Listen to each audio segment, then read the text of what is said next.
عبدالحق وہاں سے واپس آیا تو اس کے پاس سوچنے کے لیے بہت کچھ موجود تھا۔ اسے لگتا تھا کہ اسے اس کا کھویا ہوا راستہ مل گیا ہے، وہ دوبارہ اس ماضی سے جڑ گیا ہے جسے یاد کرنے کا اسے وقت کم ہی ملتا تھا۔ دوسرا واقعہ تصور صاحب سے تعلق رکھتا تھا۔ تصور صاحب اس کے پاس کام کرنے والے 2 چپڑاسیوں میں سے ایک تھے۔ بڑی عجیب اور اثر خیز شخصیت تھی ان کی، بہت خوبصورت اور وجیح آدمی تھے، دراز قد، متناسب الاعضاء، گورا رنگ اور دلکش نقوش۔ انہیں دیکھ کر کوئی کہہ نہیں سکتا تھا کہ وہ چپڑاسی ہیں۔ ظاہری شخصیت کے علاوہ بھی ان میں بہت خوبیاں تھیں، خوش گفتار اور نرم خو تھے، بہت شائستہ الفاظ استعمال کرتے تھے اور لہجے میں بھی شائستگی تھی، البتہ گفتگو بہت کم کرتے تھے۔ مزاج میں متانت بھی تھی اور سنجیدگی ایسی کہ سنگین کی حدوں کو چھوتی محسوس ہوتی تھی۔ اور ایک غیر معمولی بات یہ تھی کہ وہ بات کرتے وقت نظر کبھی نہیں اٹھاتے تھے، بلکہ ایسا بہت کم ہوتا تھا کہ وہ نظر اٹھائیں۔ ان کی نگاہیں ہمیشہ جھکی رہتی تھیں، کبھی کسی کام سے انکار نہیں کرتے تھے، بلکہ ہر کام نہایت مستعدی اور ذمہ داری سے کرتے تھے۔ عبدالحق کا اندازہ تھا کہ ان کی عمر 30-32 سے زیادہ نہیں ہوگی۔ عبدالحق کے اسٹاف میں ایک سٹینو تھا جو اس کا پی اے بھی تھا، پھر ایک کلرک تھا اور 2 چپڑاسی۔ دوسرا چپڑاسی شاید بہت تیز و ترار آدمی تھا، زبان بھی اس کی بہت تیز چلتی تھی، البتہ افسروں کے سامنے وہ چرب زبانی میں تبدیل ہو جاتا تھا۔ عبدالحق جب یہاں آیا تو اس نے اپنے معمول کے مطابق اپنے اسٹاف میں سے ہر فرد کو الگ الگ بلوا کر ان سے اپنا تعارف کرایا، ان کے بارے میں معلوم کیا اور انہیں اپنے اصول سمجھائے۔ تصور صاحب کو دیکھ کر اسے احساس ہوا کہ وہ یقیناً کسی اعلیٰ خاندان کے ہیں۔ اس کے دل میں ان کے لیے خود بخود احترام ابھرا تھا۔ آپ تشریف رکھیے، اس نے بہت احترام سے کہا۔ وہ ہچکچائے، پھر کھنکھار کر گلا صاف کیا اور بولے، میں ایسے ہی ٹھیک ہوں جناب، مجھے آپ سے بات کرنی ہے اور یہ مناسب نہیں ہوگا کہ آپ اتنی دیر کھڑے رہیں۔ میرا تو کام ہی یہی ہے جناب، مگر مجھے یہ اچھا نہیں لگے گا۔ تو پھر ایک ہی صورت ہے، میں بھی کھڑا ہو جاتا ہوں، عبدالحق نے کہا اور کھڑا ہو گیا۔ نہیں حضرت، یہ کیسے ممکن ہے؟ تصور صاحب تڑپ گئے۔ آپ تشریف رکھیے، میں بھی بیٹھ جاؤں گا۔ عبدالحق بیٹھ گیا، تصور صاحب بھی بیٹھ گئے، اگرچہ وہ کرسی کی پٹی پر بیٹھے تھے، جیسے کسی بھی لمحے اٹھ کھڑے ہونے کو تیار ہوں۔ آپ سکون سے بیٹھ جائیے، مجھے آپ کے ساتھ کام ہے۔ قطع کلامی کے لیے معافی چاہتا ہوں جناب عالی، لیکن آپ کو میرے ساتھ نہیں، در حقیقت مجھے آپ کے ساتھ کام ہے۔ ایک ہی بات ہے، ہمیں ایک دوسرے کے ساتھ کام کرنا ہے، عبدالحق نے کہا، اور معافی کی کوئی بات نہیں۔ میری کوئی بات غلط لگے تو آپ کو قطع کلامی کا حق حاصل ہے۔ آپ کا نام کیا ہے؟ تصور حسین۔ آپ کا تعلق کہاں سے ہے؟ جی کراچی سے، پاکستان سے۔ آپ میرا مطلب نہیں سمجھے، میرا اندازہ ہے کہ آپ ہجرت کر کے آئے ہیں۔ جی ہاں الحمدللہ۔ تو میں یہ پوچھ رہا ہوں کہ آپ کہاں سے ہجرت کر کے آئے ہیں؟ تصور صاحب کے چہرے کا رنگ بدل گیا۔ جس وقت ہم وہاں سے پاکستان آنے کے لیے نکلے تو اسی لمحے ہم نے وہاں کی ہر چیز سے اپنا تعلق ختم کر دیا۔ اس لمحے سے میں پاکستانی ہوں اور مرتے دم تک رہوں گا۔ پھر بھی آدمی جہاں پیدا ہو، پلے بڑھے، اس جگہ سے انسیت تو ہوتی ہے اسے۔ مسلمان کے لیے مقام کی اہمیت نہیں، وہ علامہ اقبال نے فرمایا ہے نا کہ مسلم ہیں ہم، وطن ہے سارا جہاں ہمارا۔ البتہ پاکستان سے مجھے غیر معمولی محبت ہو گئی ہے۔ یہ میرا وطن ہے کیونکہ یہ ہم پر اللہ کی بہت بڑی عنایت ہے۔ تو یہ تو آپ کی پہلی بات کی نفی ہوئی، عبدالحق نے اعتراض کیا۔ میرے خیال میں ایسا نہیں ہے۔ مکہ اور مدینہ کی اہمیت تو مسلمانوں کے لیے مسلم ہے، چاہے وہ وہاں نہ رہتے ہوں، لیکن پاکستان… قطع کلامی پر معذرت جناب عالی، یہ پاکستان کوئی عام قطعہ زمین نہیں، یہ پہلی ریاست ہے جو صرف مسلمانوں کے لیے قائم ہوئی ہے۔ میرے والد حضور کے نزدیک اس کا قیام معجزہ تھا، اور اس کے لیے لاکھوں مسلمانوں نے اپنے جان و مال بلکہ عزت اور آبرو تک کی قربانی دی ہے۔ یہ بہت قیمتی سرزمین ہے جس سے محبت کو میں اپنا فرض سمجھتا ہوں۔ تو آپ یہ بتانا پسند نہیں کریں گے کہ آپ کا تعلق کہاں سے ہے؟ آپ کا حکم تو ٹال نہیں سکتا۔ دراصل آپ مجھ سے پچھلا تعلق پوچھ رہے ہیں، ورنہ بنیادی طور پر تو میری نسل کا تعلق کرۂ ارض کی مقدس ترین سرزمین عرب سے ہے۔ بہرحال ہم نے 1947 میں لکھنؤ سے ہجرت کی تھی۔ اب گستاخی نہ ہو تو ایک عرض کروں؟ فرمائیے۔ میں یہاں نوکری کر رہا ہوں، آپ میرے افسر ہیں، آپ کی بات میں ٹال نہیں سکتا، لیکن میرے ماضی سے اس ملازمت کا کوئی تعلق نہیں۔ میں ماضی سے مکمل طور پر تعلق منقطع کر چکا ہوں۔ اب آپ جو پوچھنا چاہیں پوچھ لیں، آپ جو کچھ بتانا چاہیں خود ہی بتا دیں، بتانا نہ چاہیں تو یہ بھی آپ کا حق ہے۔ تصور صاحب شرمندہ سے نظر آنے لگے۔ آپ مجھ سے ناراض تو نہیں ہیں؟ جی نہیں، ہرگز نہیں، بلکہ مجھے آپ کی صاف گوئی اچھی لگی، عبدالحق نے کہا۔ میں ڈرگ روڈ میں رہتا ہوں، شادی شدہ ہوں، میرے 5 بچے ہیں اللہ کے فضل سے، 3 بیٹے اور 2 بیٹیاں۔ اب آپ اجازت دیں تو میں آپ سے ایک التجا کروں؟ جی ضرور۔ میں آپ کو سر نہ کہوں تو آپ کو برا تو نہیں لگے گا؟ اگر میں کہوں کہ برا لگے گا تو میں آپ کو سر کہا کروں گا۔ نوکری کی ہے تو حکم بھی ماننا ہے افسر کا۔ آپ جس طرح چاہیں مجھے مخاطب کر سکتے ہیں۔ میرا نام عبدالحق ہے، مجھے اس نام سے پکارے جانا بہت اچھا لگتا ہے۔ بہت شکریہ آپ کا، لیکن میں یہ جرات کبھی نہیں کروں گا۔ لگتا ہے لفظ سر سے آپ کو چڑ ہے، اس کی کوئی وجہ؟ بس اتنی سی بات ہے کہ اس سے مجھے انگریزوں کی غلامی کا عہد یاد آتا ہے۔ میرا یہ احساس مجروح ہوتا ہے کہ اب ہم ایک آزاد قوم ہیں۔ آپ کی یہ بات مجھے تو بہت اچھی لگی، مجھے خود بھی یہ پسند نہیں، عبدالحق نے کہا۔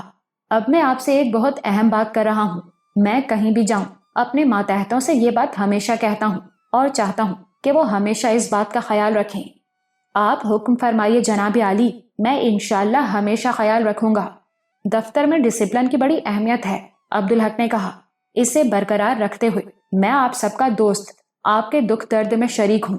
آپ کو ذاتی زندگی میں کوئی بھی مسئلہ درپیش ہو تو مجھے بتائیے۔ سرکاری طور پر اگر میں اسے حل نہ کر سکا تو انشاءاللہ ذاتی طور پر حل کروں گا۔ اللہ کے فضل و کرم سے میں اس کی حیثیت رکھتا ہوں۔ بعض اوقات ذاتی مسائل ہمارے دفتر کی کارکردگی پر اثر انداز ہوتے ہیں، اس لیے میں ان مسائل کو بہت اہمیت دیتا ہوں۔ اب یہاں ہم لوگ ایک ٹیم ہیں، یہ دفتر ایک طرح سے ہمارا دوسرا گھر ہے اور ہم ایک گھر کے لوگ، ہمیں ایک دوسرے کے دکھ سکھ میں شریک رہنا ہے، ایک دوسرے کا خیال رکھنا ہے، صرف دکھ درد کا نہیں، عزت کا بھی۔ اور آپ جانتے ہیں تصور صاحب کہ ہمارا محکمہ کتنا بدنام ہے، اور ایسا بھی نہیں کہ بلا وجہ بدنام ہو۔ میرا اندازہ ہے کہ میرے ساتھی ایماندار ہیں، لیکن میں نے انسانی مجبوریاں دیکھی بھی ہیں اور انہیں سمجھتا بھی ہوں۔ بعض اوقات آدمی اتنا مجبور ہو جاتا ہے کہ اسے ایمان بھی بیچنا پڑتا ہے۔ اس لیے میں نے اپنے اسٹاف کے ہر فرد سے یہ بات کہی ہے کہ اپنی کسی اہم ضرورت کے بارے میں مجھے ضرور بتائیے گا۔ ایسا کوئی کام نہ کیجیے گا جو ہم سب کے لیے شرمندگی کا باعث ہو۔ دوسروں کی میں نہیں جانتا بڑے صاحب، لیکن میں اپنے بچوں کے لیے حرام رزق کا تصور بھی نہیں کر سکتا۔ آپ بے فکر رہیں، جو اپنی شرمندگی سے ڈرتے ہوں وہ دوسروں کو شرمندہ نہیں کراتے، تصور صاحب نے بڑے اعتماد سے کہا۔ عبدالحق انہیں بہت غور سے دیکھ رہا تھا۔ بات صرف رزق کی نہیں ہوتی تصور صاحب، زندگی بہت پیچیدہ ہوتی ہے۔ خیر، آپ میری یہ بات بس ہمیشہ یاد رکھیے گا، میں ہر خدمت، ہر تعاون کے لیے حاضر رہوں گا۔ جی بڑے صاحب، میں آپ کی بات یاد رکھوں گا۔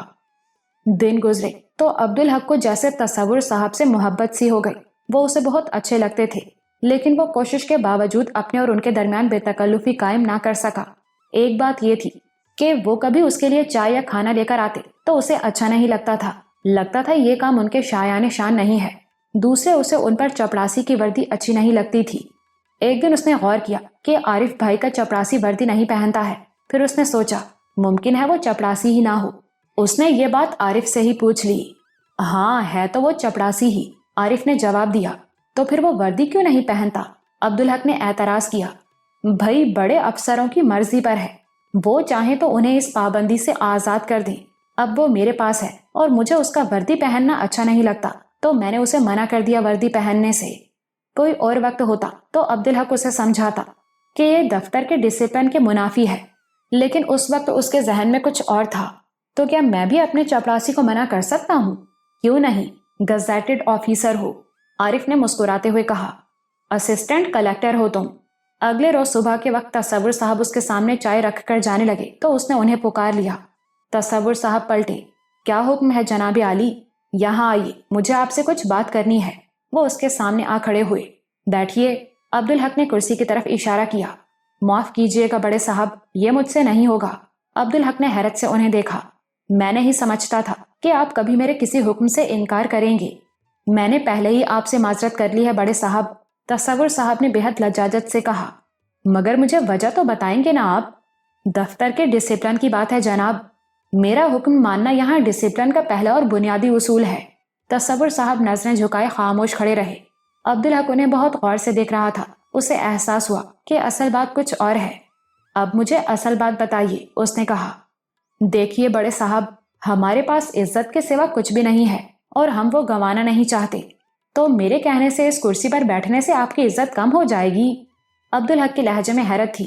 جی ہاں، اس بات کا امکان موجود ہے۔ میں سمجھا نہیں، کچھ وضاحت کریں گے آپ؟ تصور صاحب واضح طور پر ہچکچا رہے تھے۔ جو بات ہے آپ بے جھجک کہیں۔ عبدالحق نے ان کی حوصلہ افزائی کی۔ آپ سے پہلے جو بڑے صاحب تھے یہاں، انہوں نے ایک دن باہر والے کمرے میں مجھے کرسی پر بیٹھے دیکھ لیا تو سب کے سامنے میری بہت بے عزتی کی۔ کہنے لگے چپڑاسی بھی کرسی پر بیٹھیں گے تو ان میں اور بابو میں کیا فرق رہ جائے گا؟ چپڑاسی کا کام تو کھڑے رہنا ہے، بیٹھنا ہو تو اسٹول رکھا ہے دفتر کے باہر دروازے پر۔ اس پر بابو صاحب نے کہا بیٹھنا نہیں، پھر مجھے جھڑک کر بولے آئندہ تمہیں کبھی کرسی پر بیٹھے نہ دیکھوں۔ مجھے ایسا لگا بڑے صاحب کہ کسی نے بھرے بازار میں مجھے بے لباس کر دیا ہے۔ ان کے لہجے میں ایسا کرب تھا کہ عبدالحق تڑپ گیا اور ان کی آواز آخر میں ایسے بھر آ گئی جیسے رو رہے ہوں، لیکن آنکھوں میں نمی بھی نہیں تھی۔ مجھے بہت دکھ ہوا یہ سن کر، اس نے کہا، لیکن تصور صاحب سب لوگ ایک جیسے نہیں ہوتے، یہ بات جانتے ہیں آپ۔ جی ہاں، اور میں خود آپ کو بیٹھنے کو کہہ رہا ہوں۔ آج بیٹھوں گا، آپ بیٹھنے کی اجازت دیں گے تو عادت ہو جائے گی۔ پھر آپ چلے گئے اور کوئی پہلے والے صاحب جیسا آ گیا تو پھر وہی بے عزتی۔ اس سے بہتر ہے جناب کہ ہم اپنی اوقات میں رہیں۔ جس وقت جو صورتحال ہو اس سے مطابقت پیدا کرنی ہوتی ہے، سمجھوتے کرنے ہوتے ہیں آدمی کو۔ آپ تو ہجرت کر کے آئے ہیں، بہت کچھ دیکھا ہوگا آپ نے، سمجھوتے بھی کیے ہوں گے۔ یہ ملازمت بھی ایک سمجھوتا ہی ہے جناب۔ اس بار تصور صاحب کی آنکھیں نم ہو گئیں۔ انہوں نے جلدی سے نظریں جھکا لی۔ تو پھر ڈریے مت، میرے ساتھ کام کرتے ہوئے کبھی آپ کی بے عزتی نہیں ہوگی، اور خدا نخواستہ میرے بعد کوئی پہلے والے صاحب جیسا آ جائے تو آپ خود کو اس کے مطابق ڈھال لیجئے گا۔ عبدالحق نے کہا، پھر ایک لمحے کے توقف کے بعد بولا، میری بات غلط تو نہیں ہے تصور صاحب؟ جی نہیں جناب۔ تو پھر تشریف رکھیے۔ تصور صاحب بیٹھ گئے۔ کیا حکم ہے بڑے صاحب؟ میں چاہتا ہوں کہ آپ وردی میں دفتر نہ آیا کریں۔ جی میں سمجھا نہیں۔ آپ سادہ لباس میں دفتر آیا کریں۔ لیکن جناب، عبدالحق نے کرسی کے ساتھ رکھا ہوا تھیلا اٹھایا اور ان کے سامنے رکھ دیا۔ تصور صاحب نے حیرت سے اسے دیکھا۔ لیکن جناب، دفتر کا ڈسپلن۔ آپ کو یہ حکم دینا میرا حق ہے۔ آپ اس وردی میں مجھے اچھے نہیں لگتے۔ اس تھیلے میں آپ کے لیے کپڑا ہے، اس کی ضرورت نہیں بڑے صاحب۔ تصور صاحب کے لہجے میں تناؤ سا تھا۔ آپ کا حکم ہے تو میں سادہ لباس میں دفتر آیا کروں گا۔ گھر میں بھی تو میں کپڑے پہنتا ہی ہوں۔ دیکھیں، وردی آپ کو سرکار دیتی ہے، اب میں وردی میں خوش نہیں ہوں تو متبادل لباس فراہم کرنا بھی میری ذمہ داری ہے۔ تصور صاحب ہچکچا رہے تھے۔ آپ آج چھٹی کے بعد 1 گھنٹہ رکیے گا اور جاتے وقت اپنی یہ چیزیں یہاں سے لے جائیے گا۔ میں پھر عرض کروں گا جناب کہ اس کی ضرورت نہیں۔ میں نے کہا نا کہ یہ کوئی احسان نہیں ہے آپ پر، یہ میری ذمہ داری ہے، لیکن میں چاہتا ہوں کہ یہ بات بس میرے اور آپ کے درمیان رہے، اس لیے 1 گھنٹہ رکنے کو کہہ رہا ہوں۔ تصور صاحب اب بھی ہچکچا رہے تھے، تاہم انہوں نے آہستہ سے کہا، بہت بہتر جناب، اب میں جا سکتا ہوں؟ جی ضرور۔ تصور صاحب اٹھ کھڑے ہوئے۔ ایک بات اور، اس تھیلے کو گھر جا کر ہی کھولیے گا۔ تصور صاحب کے چہرے سے لگا کہ وہ کچھ سمجھ نہیں پائے ہیں، تاہم انہوں نے سر کو تفہیمی جنبش دی اور کمرے سے نکل گئے۔ عبدالحق نے تھیلا اٹھا کر میز کے ایک طرف رکھ دیا۔ اس میں بغیر سیلی ململ اور لٹھا تھا، بنیان تھے اور ایک لفافہ جس میں 10 روپے تھے، اور عبدالحق کا رکا جس میں لکھا تھا کہ یہ لباس اس کی ذمہ داری ہے، اس لیے سلائی کے پیسے بھی وہی دے گا۔ شام کو چھٹی کے وقت سب لوگ چلے گئے۔ عبدالحق آدھے گھنٹے تک کام کرتا رہا۔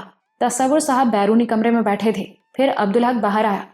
آپ 10 منٹ بعد دفتر بند کر دیجئے گا، اور ہاں، تھیلا لے جانا نہ بھولیے گا۔ یہ کہہ کر وہ انہیں کچھ بولنے کا موقع دیے بغیر دفتر سے نکل آیا۔ یوں تصور صاحب کو وردی سے چھٹکارا مل گیا۔ اب وہ کرتا پاجامہ پہن کر دفتر آتے تھے۔ پہلی بار عبدالحق نے انہیں اس لباس میں دیکھا تو دیکھتا رہ گیا۔ ایسی شخصیت! پہلی بار اسے احساس ہوا کہ چپڑاسی کی وردی شخصیت کو کیسے دبا دیتی ہے۔ لیکن تصور صاحب اب بھی ویسے ہی تھے، ان کی عاجزی ویسے ہی تھی۔ منع کرنا تو بہت دور کی بات، کسی کام کو کہا جاتا تو اسے ٹالتے بھی نہیں تھے۔ صاحب انہیں اہمیت دیتے ہیں، اس سے انہیں کوئی غرض نہیں تھا، وہ تو بس اپنے کام سے کام رکھتے تھے۔ ایک دن شاہد عبدالحق کے پاس چلا آیا۔ ایک بات کرنی ہے سر آپ سے، غصہ تو نہیں ہوں گے؟ اس نے دھیمی آواز میں کہا۔ عبدالحق اس کی تیزی اور تراری کی وجہ سے اس سے چڑھتا تھا۔ اس وقت بھی اسے یقین تھا کہ زبان کھلے گی تو وہ ضرور کوئی فساد کھڑا کرے گا، تاہم اس نے کہا، بولو کیا بات ہے؟ یہاں میرے ساتھ بہت زیادتی ہو رہی ہے سر، شاہد نے روحانسا ہو کر کہا۔ آواز بھی بھر آ گئی تھی۔ عبدالحق جانتا تھا کہ وہ مکار بھی ہے، ابھی چاہے تو آنسوؤں کے ساتھ رونے لگے۔ کون کر رہا ہے زیادتی؟ اپنے اسٹینو صاحب، وہی، ارے کیا نام ہے ان کا؟ عبدالحق جانتا تھا کہ یہ اس کا خاص انداز ہے، اپنی بات مخاطب کے منہ سے کہلوانا۔ اس نے اسے نظر انداز کر دیا اور متوقع نظروں سے اسے گھورتا رہا۔ شاہد نے چند لمحے ذہن پر زور دینے کے بعد بالآخر کہا، میں سعید صاحب کی بات کر رہا ہوں سر۔ یہ کہتے ہوئے اس نے کئی بار پلٹ کر دروازے کی طرف دیکھا جو بند تھا۔ کیا زیادتی کر رہے ہیں وہ تمہارے ساتھ؟ اب دیکھیں نا سر، یہاں 2 چپڑاسی ہیں تو دونوں سے برابر کا کام لینا چاہیے۔ یہ کیا کہ ایک پر بوجھ لاد دیا جائے اور دوسرا عیش کرے۔ یہ فیصلہ تو افسر ہی کریں گے کہ کس سے کیا کام لینا ہے، یا ہمیں یہ فیصلہ چپڑاسیوں پر چھوڑ دینا چاہیے؟ عبدالحق نے سخت لہجے میں کہا۔ شاہد کچھ گڑبڑا گیا، لیکن تھا بہت ڈھیٹ، پیچھے نہیں ہٹا۔ لیکن سر، انصاف تو ہونا چاہیے۔ کوئی بے انصافی ہو رہی ہے تمہارے ساتھ؟ جی سر، یہی تو میں کہہ رہا ہوں، شاہد نے جوش سے کہا۔ تو بتاؤ نا مجھے۔ اب سر، کھانے کے برتنوں کو ہی لیجئے۔ ایک دن برتن میں دھوتا تھا تو دوسرے دن تصور صاحب، پھر اچانک اپنے سعید صاحب نے حکم لگا دیا کہ برتن صرف میں ہی دھوؤں گا۔ تصور صاحب کی چھٹی۔ اب یہ تو بے انصافی ہے نا صاحب، اور کاموں میں بھی یہی حال ہے۔ تصور صاحب نے نہ جانے ان پر، کیا نام ہے ان کا، ہاں سعید صاحب پر نہ جانے کیا پڑھ کر پھونک دیا ہے۔ وہ تو بس ان کے شیردائی بن گئے ہیں، کام کے لیے انہیں میرے سوا کوئی نظر ہی نہیں آتا ہے۔ عبدالحق نے ہنکارا بھرا۔ اب آپ کے سوا یہاں کون مجھے انصاف دلا سکتا ہے؟ شاہد نے خوشامدانہ لہجے میں کہا۔ ٹھیک ہے، تم جاؤ، میں دیکھوں گا اس معاملے کو۔ ایک گزارش ہے سر۔ کچھ اور بھی ہے؟ عبدالحق جھنجھلا گیا۔ پوچھ گچھ اپنے طور پر ہی کیجئے گا سر، میرا نام نہ لیجئے گا، ورنہ تو کیا نام ہے ان کا، سعید صاحب میرے دشمن ہی ہو جائیں گے۔ شکایت بھی کرتے ہو، انصاف بھی مانگتے ہو اور ڈرتے بھی ہو، یہ تو منافقت ہے۔ عبدالحق نے طنزاً کہا۔ منافقت نہیں، مجبوری ہے سر۔ افسر کی گاڑی اور گھوڑے کی پچھواڑی سے تو ڈرنا ہی پڑتا ہے۔ عبدالحق کو اس پر بہت زور کا غصہ آیا۔ افسر تو میں سعید صاحب سے بھی برا ہوں، میری گاڑی سے ڈر نہیں لگا تمہیں؟ آپ جیسے افسر ہوں تو کیا بات ہے سر، آپ کی تو بات ہی الگ ہے۔ اچھا، اب تم جاؤ۔ اس کے جانے کے بعد عبدالحق اس معاملے پر غور کرتا رہا۔ سعید بہت اچھا اور معقول آدمی تھا، اس سے یہ امید نہیں رکھی جا سکتی تھی کہ وہ 2 ماتحتوں کے درمیان اتنی واضح تفریق کرے، لیکن بہرحال کچھ ذاتی پسند ناپسند بھی ہوتی ہے۔ وہ خود تصور صاحب کو بہت پسند کرتا تھا، یہ الگ بات کہ اس کے باوجود دفتری معاملات میں وہ ان کی کسی کوتاہی کو نظر انداز نہیں کر سکتا تھا۔ چھٹی سے 1 گھنٹہ پہلے اس نے سعید کو بلا لیا۔ بیٹھیے سعید صاحب۔ سعید سامنے والی کرسی پر بیٹھ گیا۔ شکریہ جناب۔ پہلے تو عبدالحق اس سے کام کے سلسلے میں باتیں کرتا رہا، پھر اس نے اچانک پوچھ لیا، یہ کھانے کے برتن کون دھوتا ہے سعید صاحب؟ شاہد دھوتا ہے سر، سعید نے بے جھجک کہا۔ مجھے یاد پڑتا ہے کہ پہلے شاہد اور تصور صاحب باری باری برتن دھوتے تھے۔ جی سر، یہ درست ہے۔ تو پھر یہ تبدیلی کیسی؟ کسی نے مجھے بتایا تھا سر کہ تصور صاحب سید ہیں، تو مجھے اچھا نہیں لگا کہ ان سے اس طرح کا کام کرایا جائے۔ کام میں بے عزتی کبھی نہیں ہوتی، عبدالحق نے خشک لہجے میں کہا، بلکہ کام اچھی طرح سے کیا جائے تو اس کا درجہ عبادت کا ہوتا ہے۔ یہی بات تصور صاحب بھی کہتے ہیں اور عمل سے ثابت بھی کرتے ہیں سر، انہوں نے کبھی کسی کام کو منع نہیں کیا، یہ تو میں نے خود انہیں چھوٹ دے دی ہے۔ اس کا اختیار ہے آپ کے پاس، عبدالحق کے لہجے میں چیلنج تھا۔ اس کا فیصلہ تو آپ کریں گے سر، بس مجھے وضاحت کی اجازت دے دیں۔ وضاحت تو میں سننا چاہتا ہوں، یہ آفس کے ڈسپلن کا معاملہ ہے، عبدالحق نے سخت لہجے میں کہا۔ تو سر، شاید آپ کو علم نہ ہو کہ دفتر کی چابی تصور صاحب کے پاس ہوتی ہے۔ صبح دفتر کے وقت سے آدھا گھنٹہ پہلے وہ آتے ہیں، دروازہ کھولتے ہیں، جمعدار آ کر جھاڑو لگاتا ہے، پھر تصور صاحب ہر میز، ہر کرسی اور ہر الماری سے گرد جھاڑتے ہیں، تازہ پانی بھر کر لاتے ہیں، اور شام کو چاہے آپ دیر تک رکیں وہ آپ کے ساتھ رکتے ہیں، کیونکہ دفتر انہیں بند کرنا ہوتا ہے، اور یہ ان کا روز کا معمول ہے، جبکہ شاہد ہر روز کم از کم 1 گھنٹہ لیٹ ہوتا ہے۔ یہ بھی غلط ہے، عبدالحق نے نرم لہجے میں کہا۔ یہ ذمہ داری بھی دونوں پر برابر ڈالنی چاہیے۔ ڈالی تھی سر، شاید آپ بھول گئے۔ ایک دن آپ اور ہم سب دفتر آئے تو دفتر میں تالا لگا تھا، آپ ڈی سی صاحب کے دفتر میں جا بیٹھے تھے اور ہم لوگ ادھر ادھر وقت گزاری کرتے رہے تھے۔ اس روز دفتر شاہد کو کھولنا تھا، چابی اس کے پاس تھی، تو اس کے خلاف کارروائی کیوں نہیں ہوئی؟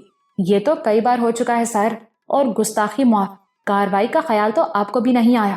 عبدالحق کو شرمندگی کا احساس ہوا۔ میں تو اس وقت محض وضاحت پیش کر رہا ہوں سر،